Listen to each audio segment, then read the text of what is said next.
Bueno, breve anuncio rápido para hacerles perdón por esta situación extraña. Es que grabamos los primeros 7 minutos con Waldo y nos dimos cuenta de que estamos teniendo unos problemas técnicos con el audio, por lo tanto quizás se sientan un poco extraviados cuando empiecen a escuchar la entrevista, pero estábamos charlando un poco de cómo arrancó él como sujeto, como persona, cómo fue empezando su carrera como arquero y sus comienzos en la política y en la actividad privada. Así que no les queremos robar más tiempo, disculpen los problemas técnicos y los dejamos con la entrevista que está muy buena. Un abrazo a todo el mundo. Pregunta Eduardo, ¿no? Santiago, pero Santiago. por las dudas Eduardo Santiago Santilli. aclaramos, estamos haciendo un repaso que le agradecemos de vuelta a Waldo, nos contaba de su vocación por el liderazgo, que Por si la bien- participación. por la participación, que si bien hiciste tantas cosas, una de las cosas que te recuerdan es que fuiste arquero, que no, no sabes por qué. No, sí, porque tiene que ver con las características socioculturales de la Argentina. El fútbol es importante en nuestra sociedad en general y, y bueno, de alguna manera jugué en primera muchos años, no fui un tipo de éxito en el fútbol, pero jugué en primera. Y esto es un tema en nuestra sociedad, el haber sido futbolista profesional, ¿no? Y volviendo a lo de antes, no, yo justamente conocí tu nombre, tu figura cuando fue todo lo de la pandemia y me acuerdo lo de Formosa, las marchas. Y relacionado con eso, te quería preguntar cómo te marca a vos todas las críticas y también levantarse todos los días y decir, ahí estoy, o sea, sos una figura polarizante, ¿no? Entonces, tener que lidiar con las críticas, pero aún así seguir y levantarse y luchar y hablar contra, digamos, una sociedad o los medios de comunicación que siempre te tiran para abajo, ¿no? Bueno, no me parece que siempre me tiran por abajo. No, pero digo, como, no siempre es verdad. Pero La mitad te tira para abajo y la mitad no.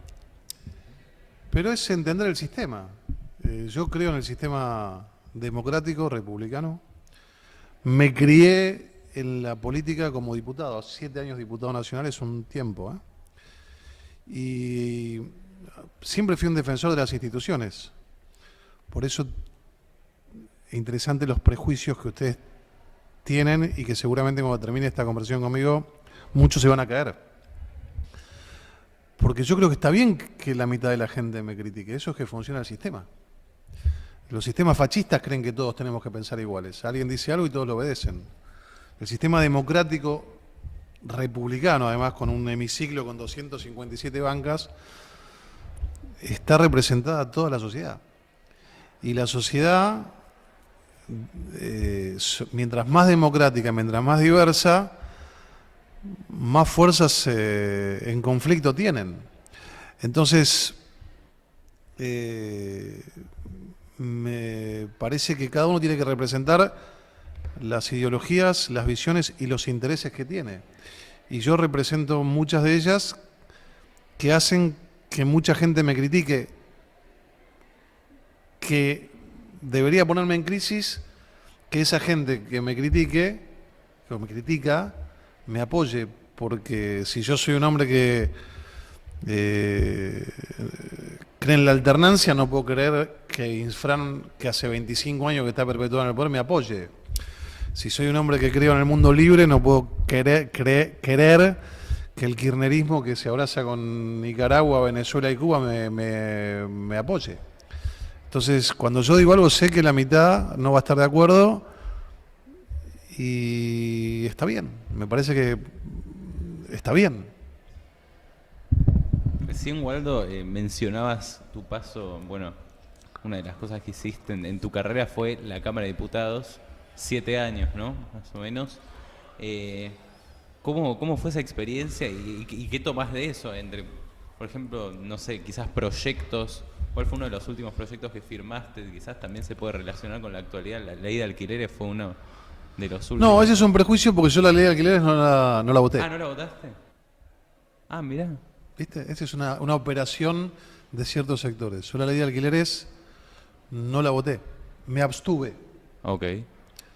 Eh, y lo que hace el sector más radical del liberalismo es poner un tuit mío del 2017 de una reunión que yo salgo con Lipovetsky y digo, trabajando en la ley de alquileres. Eso fue marzo del 17. Okay. La ley se vota en diciembre del 19, 2 años y medio después, y yo tengo 1000 expresiones públicas donde me oponía a esa ley.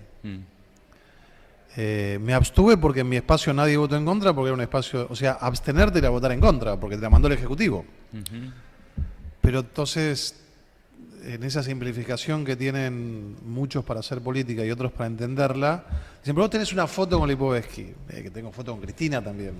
Y Lipovetsky yo tengo relación personal con él, no adhiero ni a la ley de alquileres, me parece nefasta. Pensá que en marzo del 17, cuando empezamos a trabajar, era una ley totalmente distinta a esa. 2 años y medio después de trabajo se vota una diametralmente opuesta. Yo soy martillero público y tuve 100 reuniones documentadas con las cámaras oponiéndome a esa ley. Te repito, me abstuve porque nadie de mi espacio la votó en contra, pero abstenerse era una forma de votar en contra cuando viene del oficialismo.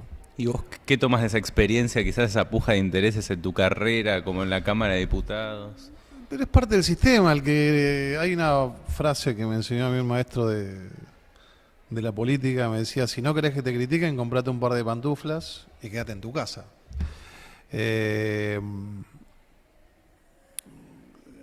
Nosotros cometemos un error en la sociedad, nos pasa en la política, que muchas veces nos preguntan qué ley presentaste y la verdad que lo menos importante que hace un diputado es presentar leyes. Presenté un montón que me encantan, la modificación de la ley de fueros, aumentar las penas a aquellos que infringen perímetros de acercamiento ante casos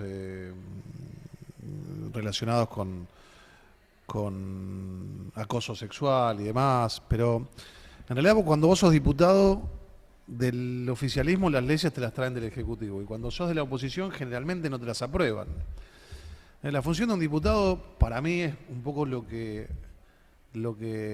hacía mención Eduardo Santiago Sandino, porque me cambian de lugar. Sí. Santiago, que es el poner el cuerpo. Y yo puse el cuerpo en todos lados, o sea, usé los fueros para ir y representar la voz de aquellos que me votaban.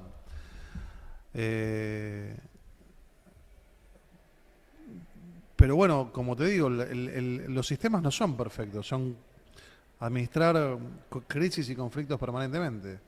Así que mi gran experiencia es, primero, entender que tienen que estar todas las voces representadas.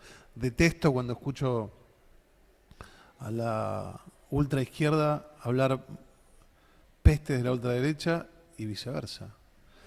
De alguna manera, para eso están las 257 bancas. Y si hay 3 bancas de la ultraizquierda, tienen que estar. Y de esa coctelera sale la alquimia de hacer de cuenta que es un gran cóctel y los extremos más chiquititos tienen que poner su participación en el debate y por ahí modificar algún artículo porque están y tienen la fuerza para eso. Así que para mí tienen que estar todos, se vive en crisis, pero hay que trabajar contra los prejuicios. Esto yo trabajé mucho contra, lo pongo cada vez, ya ahora no lo contesto más, en Twitter me ponían, votaste la ley de alquileres. La verdad que está la votación además, no es que no es que es una narrativa lo mío. Voto figura como que me abstuve, que además corresponde que me abstenga porque soy martillero público y la ley fijaba honorarios sobre los matriculados y no debía hacerlo. Pero me expedí siempre en contra de esta ley, ¿no? Okay, perfecto. Y relacionado con las leyes que presentaste y todo eso, ahora en tu cargo en la Ciudad de Buenos Aires, ¿cómo crees que, o incluso en un futuro rol como, digamos, en un gobierno o incluso de consejero, qué crees que pueden ser algunas transformaciones o algunos cambios que le vendrían bien al país y a la Ciudad de Buenos Aires? Bueno, no hay algunos cambios. El cambio es una manera de vivir. De hecho, tal vez eso fue uno de los errores nuestros de comunicar que el cambio era algo que... El cambio es una utopía, como decía Galeano. El cambio es el horizonte y vos cuando te acercás se aleja. Uno vive en cambio. dejás de cambiar el día que te morís. Mientras tanto uno siempre está con algo para corregir, con algo para mejorar, con algún proyecto, con alguna inquietud, con alguna fantasía, con algo. Y yo me siento muy identificado con el gobierno de la Ciudad de Buenos Aires. Bueno, hoy soy funcionario, estoy encargado de la comunicación política de la Ciudad de Buenos Aires.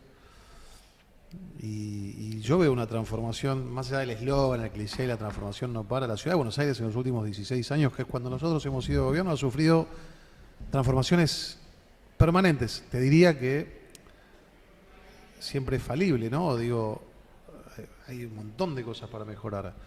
Pero lo que tengo que destacar es que el cambio, esto es el cambio permanente. Vos ves obras todo el tiempo y proyectos. Ayer estuve debajo del entubamiento del arroyo Maldonado y ustedes no habían nacido y se inundaba, y más allá de la frase de Mauricio, no se inunda más. Y primero hubo que arreglar los arroyos y después hubo que arreglar el tránsito y después hubo que arreglar las plazas, y ustedes ahora tenemos el espacio urbano de la Ciudad de Buenos Aires, no tiene nada que envidiarle a las principales capitales del mundo, pero hace unos años era un desastre, y la policía de Buenos Aires es la mejor capacitada, y los índices de inseguridad de Buenos Aires son, digo, los más positivos del país, y hubo que hacerse cargo de la policía, y hubo que hacer una escuela de policía, así que yo lo que quiero es seguir, transmitir que el cambio es permanente y que los proyectos de cambio son permanentes.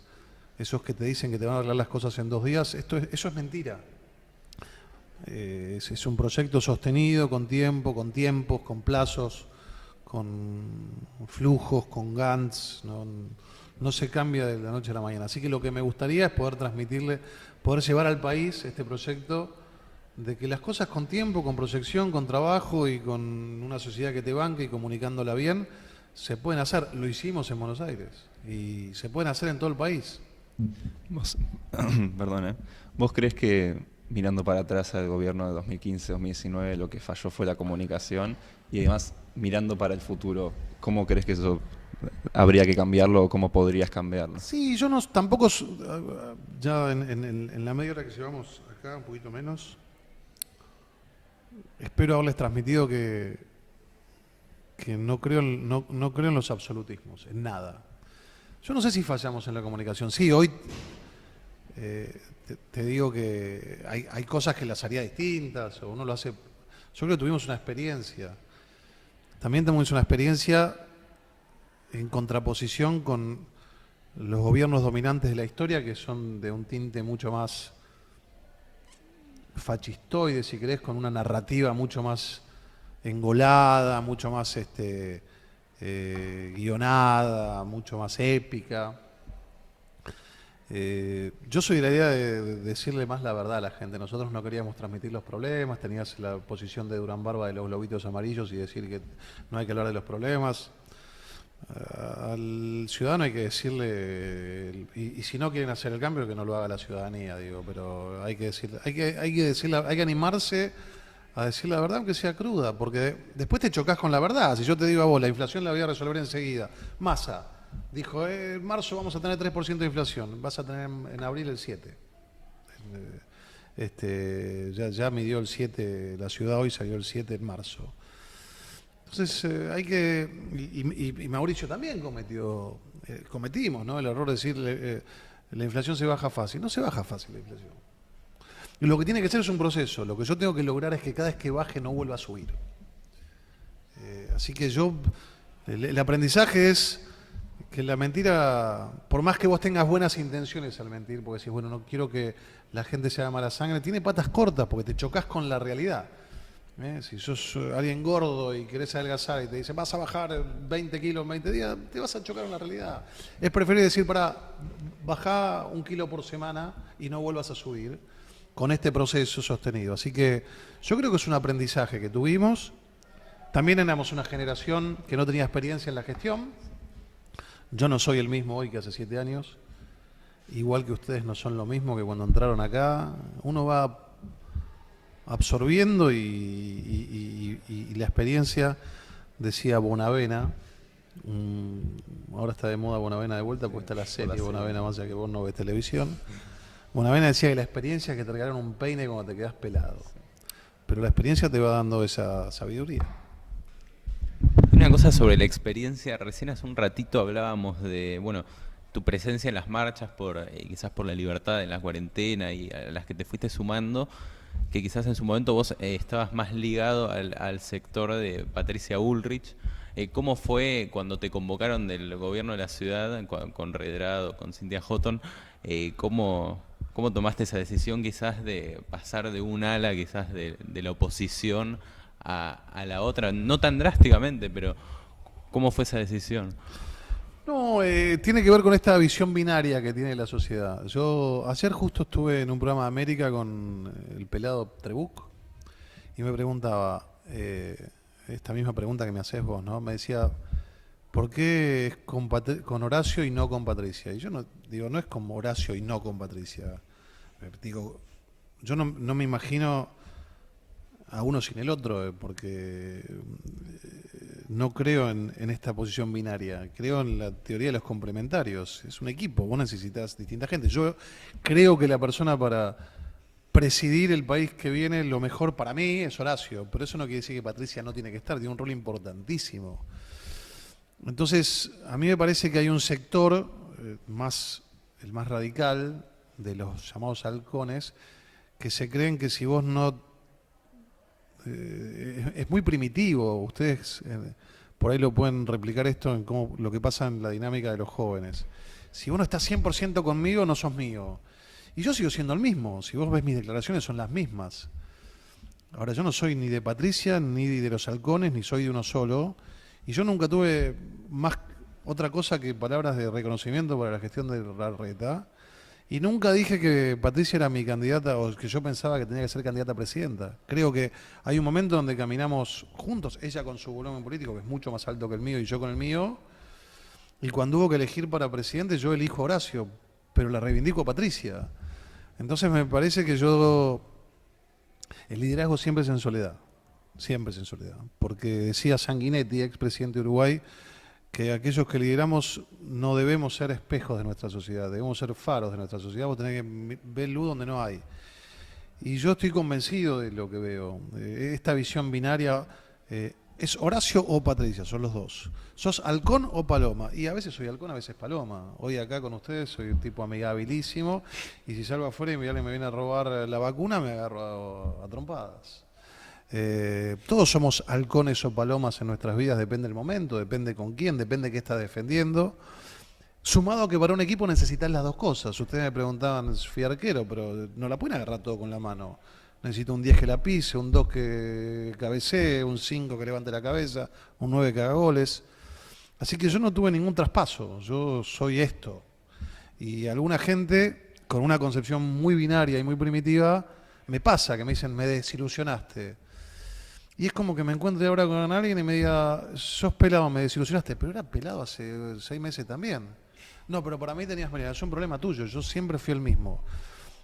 Sí me jacto de ser un tipo coherente. No vas a encontrar una sola declaración mía diciendo que Patricia era mi candidata a presidente, y no vas a encontrar una declaración mía hablando mal de Horacio. Aunque incluso podría haber cambiado de opinión. A veces que uno se casa y después para toda la vida ante Dios y cambia de opinión, uno se hace amigo, te pones de novio, uno puede cambiar de opinión. En mi caso ni siquiera cambié de opinión, pero vivo en una sociedad totalmente binaria y yo no soy binario, y mucho menos en este momento.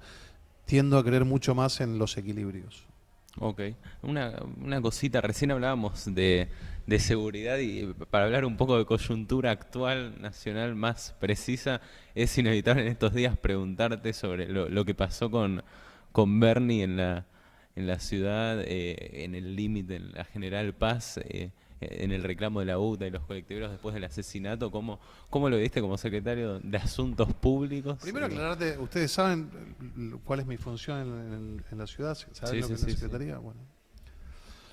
Bueno, lo viví, me parece que es una fotografía de la sociedad en general y de la política en particular.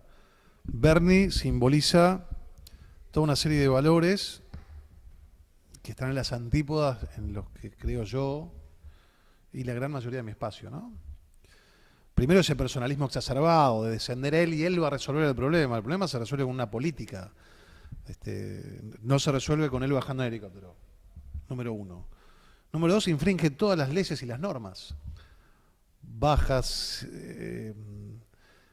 infringe normas políticas. Primero viene a un territorio donde hay conflictos sin avisarle a las autoridades del territorio, poniendo en riesgo no solo su integridad, sino la de más gente, porque ahí había policías que son laburantes, los policías que están ahí además no tenían ningún tipo de equipamiento antimotines, y les tiraban piedras. 8 policías heridos tuvimos, y periodistas. Y la mentira como política de Estado. Bernie en las 24 horas esas que vivió siendo protagonista de una película de un sainete italiano, dijo: me secuestraron la policía, me llevaron por obligado. Eso lo dijo después de haber dicho que la policía cumplió con su protocolo, porque se dio cuenta de que estaba ponderando a la policía de la ciudad. Y bueno, toda una serie de mentiras, que esto fue armado por el PRO. Digo, que el que entiende algo de política, si algo que no tenemos nosotros es militancia armada. No hay antecedentes, no tenemos. Nos cuesta tener militancia propia. Mirá si vamos a tener punteros políticos sindicalistas para pegarle al ministro, que no sabían que venía. O sea, es todo un sainete. O sea que pone sobre el tapete dos grandes proyectos. Un proyecto que es la narrativa, la mentira. Tengo un problema, busquémosle una explicación al problema. ¿Qué hacemos? Bueno, contemos de que la policía me secuestró, contemos de que había infiltrado, contemos de que fue una operación, pero no hablemos del problema de la seguridad, y lo esconden debajo de la alfombra. Así que Bernie es un payaso. Un payaso. Triste que la sociedad tenga de ministro un payaso que se pelea con otro payaso que es Aníbal Fernández. Porque se pelean, mientras se pelean, la inseguridad la tenemos nosotros, ustedes. Aníbal le dice, el ministro de Seguridad de la Nación, no me pidió gendarme, si el otro dice, sí, te pedí gendarme. Una cosa de locos, o sea, están jugando con las vidas. Cuando se tienen que sentar los dos y decir, bueno, pará, nosotros tenemos que trabajar en conjunto, aunque no nos banquemos, aunque no nos querramos. Eso es, y te dejé un par de títulos. Supongo, gracias. Sí, gracias. No. La verdad que, aunque sea para mí, creo que para el podcast en general, que un político se exprese así es un poco, no sé, siento que gracias primero por la honestidad y también por no tener el cassette. Y también relacionado con eso, te quería preguntar, hablando sobre el Frente Juntos por el Cambio como un gran frente político con muchas opiniones, ¿vos consideraste en un momento unir liberales o algún otro sector y decir, ok, vengan a Juntos por el Cambio? ¿O, digamos, sí, incorporarlos sí. al armado? No, si buscan mis antecedentes, por ejemplo, cuando sale un comunicado de Juntos por el Cambio limitando a Milei, yo me opuse a los 2 minutos y sin preguntarle a nadie. Pues yo soy de la idea de que en la Argentina tenés... Vamos a hablar un poco de política. La política tiene, haciendo una primer gran segmentación, tenés variables numéricas y variables ideológicas. Si yo tengo que hacerte un paper ahora y ponerte cómo quiero yo que sea mi partido político, seguramente ponga a todos los políticos de mi espacio y tengamos algunas diferencias. Entonces, desde la fantasía de quiero que todos piensen igual a mí, yo no acuerdo con eso, pero aunque la tuviera es imposible, porque no pasa no pienso yo igual que yo ayer. Imagínate proyectar un espacio político. En un grupo de amigos no pensamos igual, en un grupo... Ese modelo antiguo de un partido que dice algo y todos replican, eso es fascismo. El kirchnerismo tiene mucho eso. Si Cristina lo dice, está bien. El verticalismo. El verticalismo absoluto. Y yo no creo en los verticalismos de nadie. Yo no creo que nadie diga las cosas, que nadie sea infalible, que diga todo que está bien. Y mucho menos creo en los personalismos vitalicios. El peronismo, Perón y Cristina. Y yo, por eso me preguntan, y digo, mira, en este momento de la Argentina yo creo que lo mejor el mejor candidato para mí para este momento de la Argentina es Horacio Rodríguez Larreta, y por ahí la vez que viene piense que es otro, porque la Argentina necesita otra cosa, y vos, si tenés un tornillo que tiene cabeza Phillips, no lo podés sacar con un destornillador común. Cada momento del país necesita otra cosa. Hay momentos... en la Segunda Guerra,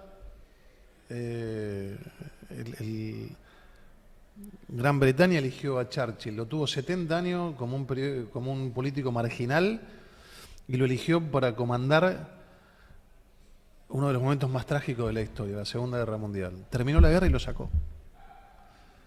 O sea, eligieron a un guerrero, el tipo era un militar, un guerrero para ese momento. Y después le dijeron, terminó lo tuyo. El tipo entró en una depresión muy grande. Entonces yo creo que la sabiduría de un país, de la sociología de un país, es interpretar qué es lo mejor para cada momento. Y nadie es igual para todos los momentos. Entonces te decía, vos tenés un tema ideológico y un tema numérico.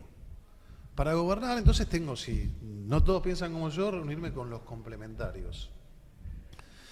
Y yo creo que hoy tenés una gran escisión en las posibilidades de la sociedad. Tenés el populismo, que su máster franquicia es el kirchnerismo, y después tenés un panrepublicanismo, como lo llama Lilita.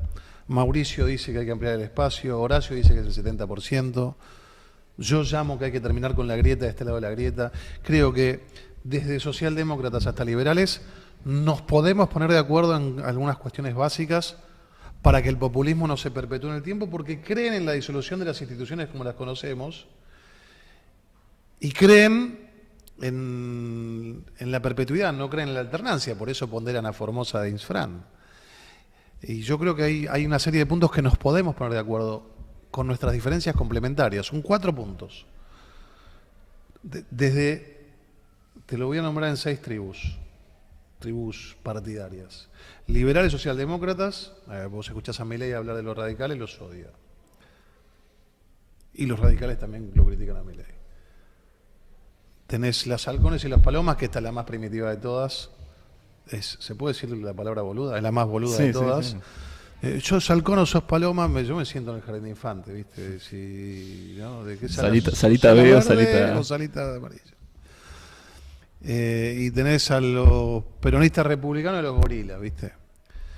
Y si vos mirás a estas 6 tribus, nos podemos poner de acuerdo 4 puntos para que no se perpetúe el populismo. ¿Qué es? Defender las instituciones. Fíjate que cuando atacaron la Corte Suprema, todos estos estuvimos de acuerdo. Mundo libre, todos estamos de acuerdo en la democracia. Ninguno de nosotros cree, como el kirchnerismo, en apoyar a Cuba, Venezuela, Nicaragua, Irán, Rusia, China. Tercera, la meritocracia. Todos creemos de alguna manera en la meritocracia. Con más o menos ayuda estatal, pero todos creemos que el motor es la meritocracia, el esfuerzo. Y por último, el tamaño del Estado. Los liberales, los anarcoliberales, como diría Milei, creen en la ausencia total del Estado. El radicalismo, si querés, cree en un Estado más presente, pero nadie cree en un Estado omnipresente que te va a solucionar todo. Entonces yo creo que si nos ponemos de acuerdo en esas 4 cosas, y el que gana gobierna y el que pierde acompaña, como decía Balbín, se puede tranquilamente entrar en un proceso virtuoso como tuvimos en la Ciudad de Buenos Aires, que lo tenemos así. Yo hoy tuve gabinete a la mañana. Gabinete de la Ciudad de Buenos Aires. Comanda el PRO, sentado en el gabinete ejecutivo, el presidente del bloque socialista, Roy Cortina, el presidente del bloque radical, Marcelo Gouman, el presidente de Republicanos, García Moritán, que hoy no estaba, de estar de vacaciones. ¿Y quién me falta? Y el presidente de la coalición cívica, Facundo del Gainzo. Entonces, nos podemos poner de acuerdo, porque la Ciudad de Buenos Aires es diversa, pero cumple estos 4 parámetros y podemos estar todos sentados. En 15 años no tuviste huelga docente, no tuviste huelga de camioneros, no tuviste huelga de recolectores de basura, y tuviste un proceso virtuoso, con críticas, con cuestiones a perfeccionar, pero lo pudiste tener. Y, perdón, Pero vos en esa gran mesa, ¿no? O que sea en esa coalición, ¿cuál te gustaría que sea tu rol? ¿Comunicador o...? No lo sé, no lo sé. Yo soy a esta altura de mi vida, sé lo que hago bien y lo que hago mal. A mí me gusta mucho comunicar. Lo hago de manera lo más profesional posible, estudio mucho. Soy docente de oratoria y comunicación política en 2 facultades. Eh, Soy un político muy informado, tengo todo un departamento. Vamos a ir hasta las 1:30, ¿ok? Ok, 15 más. Sí, tengo dentro de mi secretaría tengo todo un departamento que me mantiene informado de todas las noticias relevantes para mi función, con análisis políticos de qué posición tomar ante cada cosa. O sea, tengo una estructura diseñada por mí, liderando un equipo de comunicación política. Y me gusta en una actividad que hay poco y malo. Como decía el general de ellos, el general del peronismo, el mío San Martín, no es que yo sea bueno, los demás son muy malos, ¿no? Pero me gusta mucho la comunicación. Aunque además creo que haga lo que haga la comunicación es fundamental, ¿no? ¿Te ves como un Cerruti? Ponele. No, es que yo creo que Cerruti no es una vocera. Cerruti es si vos te fijás, ella lee comunicados y después chicanea al periodismo de una manera, a mi entender, vamos a ser prolijos, muy cobarde. Porque si vos vas a chicanear a un periodista, abrile el micrófono, ¿no? Yo ayer a la mañana le di nota a Tenenbaum.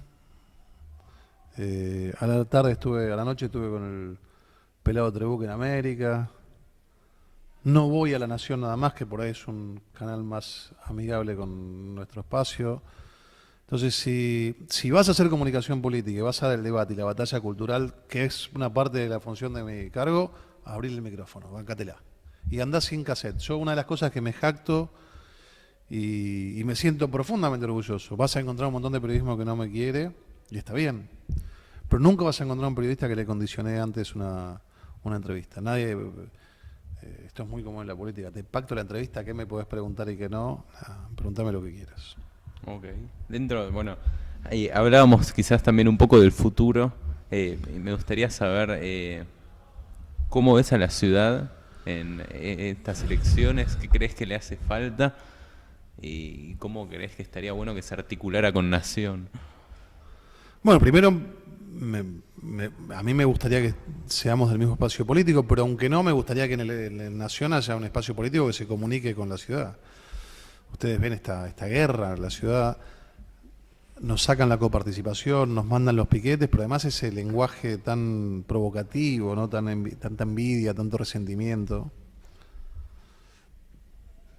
Me gustaría que haya una comunicación más lógica, menos belicosa por parte de quien esté en el gobierno nacional. Sin duda, si somos nosotros, la vamos a tener porque además somos menos belicosos. Oh. ¿Y qué le falta a la ciudad? Yo creo que hay que incentivar mucho más lo privado. Por ahí a veces con el ánimo de hacer tantas cosas, hay actividades que deberían hacer el privado, pero porque además esto incentiva también la participación de los privados en un montón de cosas públicas, ¿no? Pero veo una ciudad encaminada, tenemos un proyecto 2030 nosotros que lo dejamos para que el que quiera lo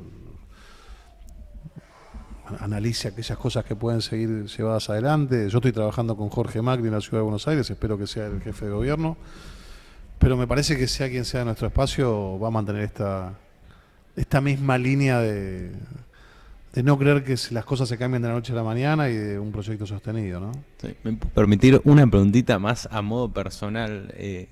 Tampoco tanto, ¿no? Lo que quieras. Que nos hablas de que, bueno, te gusta el rol de vocero, pero ¿cómo haces para convivir con la exposición, estar tan expuesto todos los días y quizás tu vida, el día a día? O sea, ¿cómo es tu rutina? ¿Cómo te despertás? ¿Qué haces? ¿Cómo en tu familia? Me despierto a la mañana como todo el mundo, generalmente voy al baño, hago pis.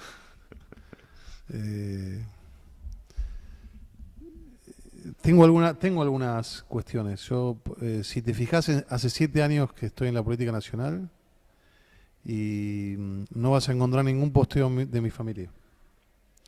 Nunca pongo fotos de mi familia, salvo para el Día de la Madre que pongo una foto con mi mujer y mi mamá. No los escondo, pero tampoco los muestro. Ellos no tienen la culpa que yo elegí este cargo. Eh, ¿Por qué culpa? bueno, porque la sociedad, el peronismo, el kirchnerismo, como máster franquicia del peronismo, es brava y es cruel. A mí me armaron 5 causas. Yo estuve imputado por traición a la patria, me inventaron gastos en la Cámara de Diputados, me metieron una empleada de la AFI en mi casa, inventaron que traía armas de Israel. Y te la tenés que bancar, me inventaron un hecho de misoginia que llegó hasta la Corte Suprema y lo perdieron porque mentira, de un falso tuit a Florencia Peña que nunca se lo hice a ella. Y te la tenés que bancar. Pero tengo una vida, yo ando sin custodia, ando solo. El 99% de la gente que se acerca es con buena onda y si acerca a uno con mala onda y quiere discutir, discutimos. Nunca tuve ninguna cuestión de una agresión física y espero no tenerla, pero bueno, es el costo de involucrarte en política. A mí me gusta lo que hago.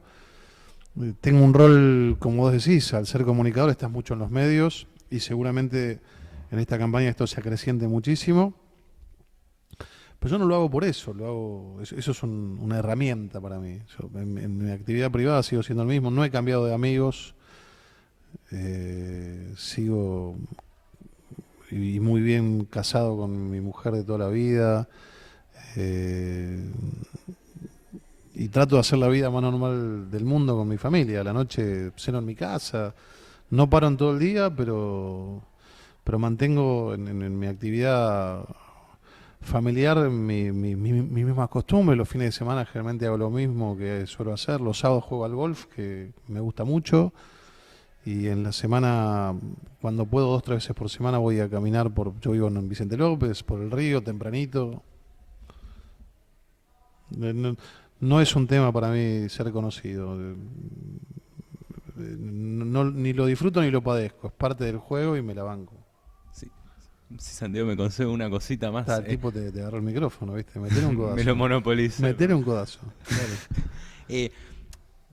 Decías que la política es lo que te gusta. O sea, quizás puede ser tu pasión, lo podemos definir así, ponerle, o quizás otras palabras, pero es lo que elegís hacer. Sí, yo no soy casta, yo vengo del ámbito privado, vivo en la casa que hice con mi actividad privada. Pero estando en política, ¿qué te genera quizás nosotros entre gente de nuestra edad, compañeros, vemos pibes que están ya como desesperanzados en la política, Sí. que quizás no la ven ya como una herramienta de transformación, que no creen en nada? O sea, ¿por qué crees que es esto y cómo crees que quizás se pueda cambiar? ¿Es algo más de fondo? Bueno, yo creo que el gran problema es el populismo. El populismo es muy profundo, da para otra charla esto, pero el populismo te regala el presente, te roba el futuro, genera desesperanza, el desdoblamiento cambiario para generar igualdad, te genera todo lo contrario, te genera grandes diferencias. Hace 16 de los últimos 20 años gobernó el kirchnerismo. 32 de los últimos 40 del peronismo en la provincia de Buenos Aires. 40 de los últimos 40, los 2/3 más pobres de la provincia de Buenos Aires, gobernados por el mismo partido político.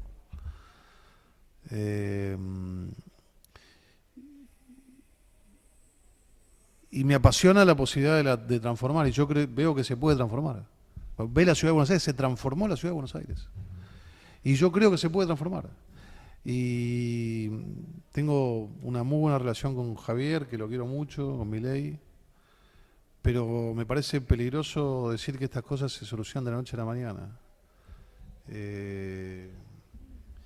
Y entiendo que la gran desesperanza te la provoca el populismo, que es esto, es la narrativa, es que a los problemas buscarle una narrativa, un cuento, no buscarle la solución.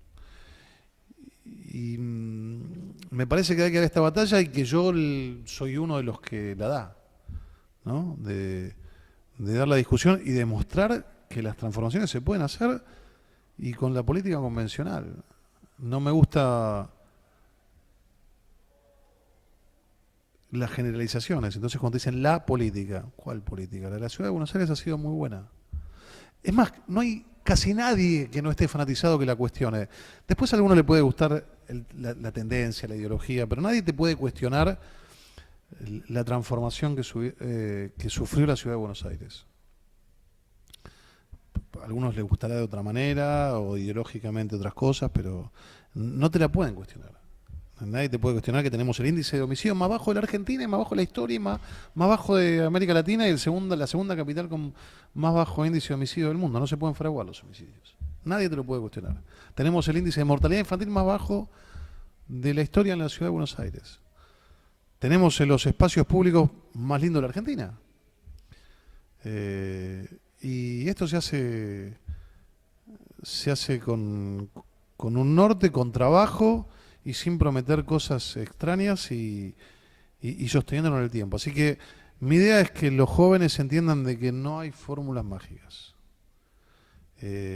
Por eso me encantaría incorporar al liberalismo, me lo preguntaste vos, porque yo creo que el liberalismo tiene un montón de para aportar, pero acá adentro. Además, también le dije que era un tema numérico. Vos tenés hoy 3 grandes universos de votantes en la Argentina. El liberalismo, Milei está con un tercio, ponele. Un poquito menos por ahí, pero no importa. Tenés al kirchnerismo, o el peronismo más duro, ¿no? Un tercio de la Argentina clientelizada. Y después tenés un tercio nosotros ahí adentro, que somos una gran mezcla de cosas. Vos para gobernar necesitas 2 tercios. Lo más parecido a unirnos somos estos 2. Y si nos peleamos estos 2, queda esto. Así que a mí me apasiona en este momento de mi vida mucho más que ganar plata, que gano mucho menos en la política que en mi actividad privada, que me va muy bien, es poder pelear por una transformación. Y una frase de Gandhi: me puede tocar perder, pero quiero estar tranquilo y poder mirar mirarme a mí mismo al espejo diciendo que di la pelea, ¿no? De acá dentro de 10 años, ¿en qué te ves?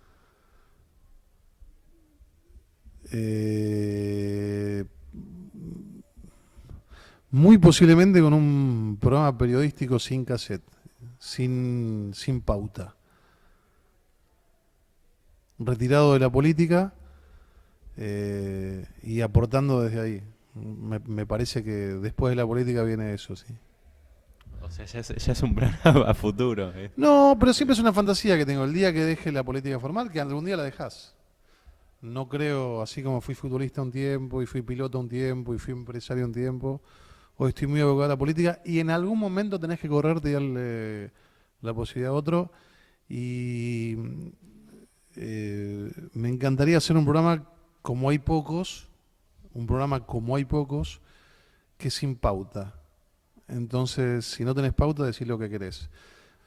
Ojalá pueda tener la solvencia para poder vivir acomodado, agarrar un micrófono como ustedes ahora, que me vean, tengo muchos seguidores en redes, y hacer un programa absolutamente despojado de todo interés personal. O sea, renunciando, diciendo, no recibo pauta de ningún partido, de ninguna organización política, de ningún ministerio, de ningún municipio, de ninguna provincia y de ninguna empresa. Solamente, si querés, un viejo influencer me gustaría ser. Bueno, lo tomamos. Un viejo influencer. Guardalo, por ahí dentro de 10 años decís... Lo vamos a mirá, comprobar dentro de 10 años. El pelado, por ahí dentro de 10 años se inventa, voy a tener melena, porque se invente algún un producto. Influencer dentro de 10 años. No te queremos robar más tiempo. No, Waldo. no me robás. Yo lamento no quedarme más tiempo, pero tengo muchas cosas. Nos imaginamos que estás a full, quizás más estos días. Mil gracias por venir hasta acá a hablar con nosotros. Yo les quiero hacer una pregunta yo antes de irme. Sí. ¿Te vas con algunos nuevos juicios? ¿Te derribé algunos prejuicios o no? No, me derribaste prejuicios. Sí, la verdad es que sí. Pero quizás era como... Sentía que quizás podía haber prejuicios hacia nosotros, que es lo que a veces nos suele pasar cuando invitamos gente En lo más que mínimo. necesariamente No solo que oficialismo. no los tengo, sino que fíjate que no les pregunté qué piensan de política, porque yo no tengo problemas personales con diferencias ideológicas, así que tengo este, amigos de todas las condiciones ideológicas, así que ni les pregunté porque no es un problema de ustedes. Es más, habría que empezar a rescatar la costumbre que tienen los americanos de no hablar ni de religión ni de política entre amigos. Bueno, Es genial. es una buena estrategia. Gracias de nuevo, Waldo. A ustedes. Y agradecerle también a la asociación cooperadora, que este espacio en realidad es de la cooperadora por cedérnoslo, y a la asociación de exalumnos también por poder hacer, bueno, esto posible. Y me encanta que inviten. Yo siempre promuevo, y esa es una deuda pendiente. A mí me pasa muchas veces que alguien me dice, che, me gustaría invitarte a tal colegio, a tal club, pero en la comisión no quieren porque sos de un partido político. Y digo, pero la política está para acercarse a las instituciones intermedias. Digo, invítame a mí y después invita a alguien de otro partido. Es decir, si no nos acercamos nosotros, si no conversamos con la gente y no naturalizamos el debate y la exposición de ideas, queda esta distancia entre el político y el ciudadano que es absurda, porque al final del día yo soy un vecino que elegí estar ahí y me eligieron para estar ahí, y qué mejor que comunicarse con la gente. Así que gracias a ustedes. Bueno, nos reencontramos en una futura edición, probablemente en breve, que estamos más activos. Hasta Chau, luego. saludo a los viejos, ¿cómo se llama? Oligarcas. Oligarcas de la nada. Oligarcas de la nada, desde este viejo influencer. Gracias. Chau. Bueno.